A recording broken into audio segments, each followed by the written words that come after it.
안녕하십니까, 이재성입니다. 콜레스테롤 낮추는 고지혈증약 그리고 고혈압약을 드시는 분들이 꼭 주의해야 되는 과일이 있습니다. 바로 이겁니다. 속살을 보여드릴게요. 이쁘죠?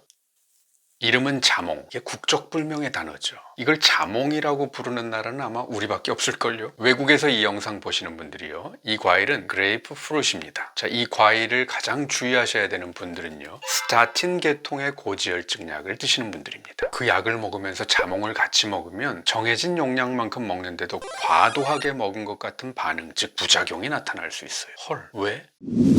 자, 우리 몸은요, 원래 우리 몸에서는 만들어지지 않는 이물질, 즉 제노바이오틱스가 들어오면 그 영향력을 제거하는 시스템이 있습니다. 효소로 분해하고 힘을 빼버리고 대소변 등을 통해서 배출하죠. 우리 술 마시면 몸이 알코올을 분해하죠. 커피 마시면 카페인 분해하고요. 약도 마찬가지입니다. 장과 간 세포에 있는 시토크롬 P450계열의 효소들이 약물을 처리합니다. 그 중에서 특히 CYP3A4라고 하는 효소, 요즘 사용되는 약물의 약 절반 정도가 이 효소에 의해서 처리된다고 합니다. 스타틴 계통의 고지혈증 약도 바로 이 효소가 대사시키죠. 그런데 말입니다, 이 자몽을 먹으면 그 효소의 작용이 막힙니다. 못담시 자몽에 들어있는 베르가모틴이라는 성분이 그런 짓을 해요. 베르가모틴, 일단 기억해 주세요. 이 고지혈증 약의 용량을 정할 때에는요, 우리 몸에서 그 약물을 대사시키는 효소가 정상적으로 작동하고 있는 조건 하에서 용량을 정하거든요. 그런데 자몽을 먹으면 그 안에 들어있는 베르가모틴 성분이 아까 말한 그 CYP3A4 효소를 막아버려요. 이 효소가 약물의 대사를 시키지 못하면 혈액 중에 약물 농도가 확 올라가요. 평소처럼 하나를 먹었는데 마치 열알을 먹은 것 같은 상황이 생기는 거죠. 그래서 스타틴을 과도하게 먹었을 때나 나오는 그런 부작용이 나타날 수 있어요. 근육에 힘이 빠지고 근육통이 생기고, 심하면 근육이 파괴되고, 간과 신장에 무리가 가고 혈당이 올라갈 수도 있고, 또 기억력이 떨어지고 정신이 혼란해지는 신경학적인 부작용이 나타날 수도 있는 거예요. 자, 모든 고지혈증 약이 다 그런 건 아니고요. 스타틴 계통의 약 중에서 특히 심바스타틴, 아토바스타틴, 로바스타틴으로 만든 약은 자몽과 함께 먹을 때 근육 독성이 훨씬 더 심하게 나타날 수 있다고 합니다. 반면에 플러바스타틴, 프리바스타틴, 로스바스타틴으로 만든 약은 그렇지 않다고 하네요. 그러므로 자신이 먹는 콜레스테롤 약이 어떤 스타틴 성분인지 알아두세요. 약학정보원 홈페이지에 가서 자신이 먹고 있는 약의 상품명을 쳐보세요. 그러면 그 약의 성분이 뭔지 알 수 있을 겁니다.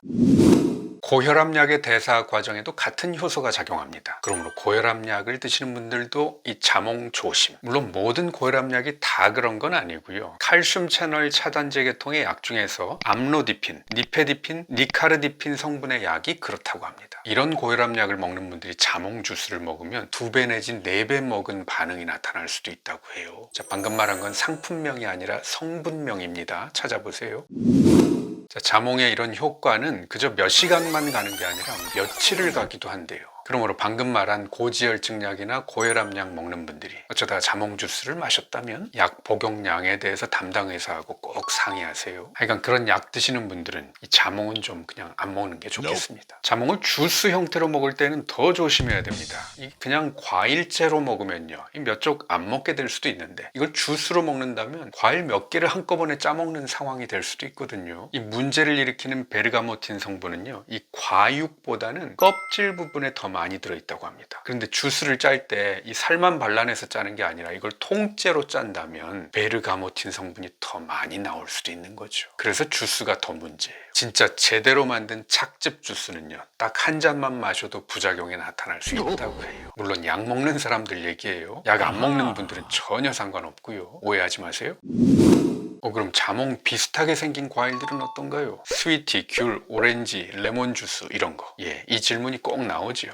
그래서 제가 이 자몽의 혈통, 즉 족보를 좀 조사를 해봤어요. 자몽, 즉 그레이프 프루트는요, 교배종이에요. 조상이 있어요. 주먹만한 오렌지하고 머리통만한 포멜로를 교배시켜서 나온 과일이 바로 이만한 크기의 자몽입니다. 이 자몽을 또다시 포멜로하고 교배시켜서 나온 것이 바로 스위티예요. 자몽처럼 쓴맛은 없고 그 맛이 달달해서 붙여진 이름이 스위티라고 하네요. 우리나라 마트에서 보신 적 있죠? 외국에서는 오로 블랑코라고 한답니다. 그러니까 스위티의 족보에는요, 자몽도 있고 포멜로도 있어서요, 이게 자몽만큼은 아니지만 여기에도 베르가모틴 성분이 성분이 들어있으니까 주의가 필요합니다. 또 우리나라 시장에서는 못 보는 과일인데 외국에서 탄젤로, 포멜로, 비터 오렌지 또는 세빌 오렌지, 또 사워 오렌지라고도 한대요. 이런 귤류들에는 베르가모틴 성분이 들어있다고 하니까 해외에 계신 분들은 유념하세요.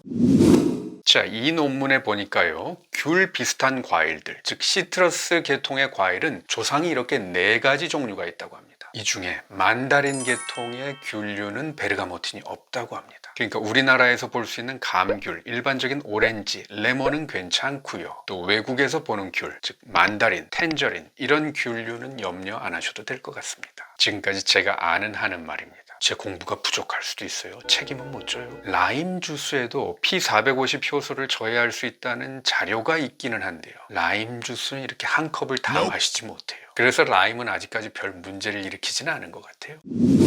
자, 오늘 내용 간단히 정리합니다. 고지혈증, 고혈압약 드시는 분들은 일단 자몽, 스위티 이런 과일은 피하시는 게 좋겠습니다. 주스는 더더욱 주의하시고요. 이 자몽이 고지혈증약, 고혈압약 말고도 다른 약들과도 상호작용을 해요. 그래서 약 드시는 분들은요, 담당 의사나 약사에게 자기가 먹고 있는 약이 자몽하고 같이 먹어도 되는지 꼭 확인하시기 바랍니다. 우리가 식탁에서 흔히 만나는 음식들 알고 먹으면 더 감사해지고 더 건강해집니다. 소식 놓치지 않으려면 구독하기 버튼 꾹 눌러주세요. 지금까지 한의학 박사 이재성이었습니다.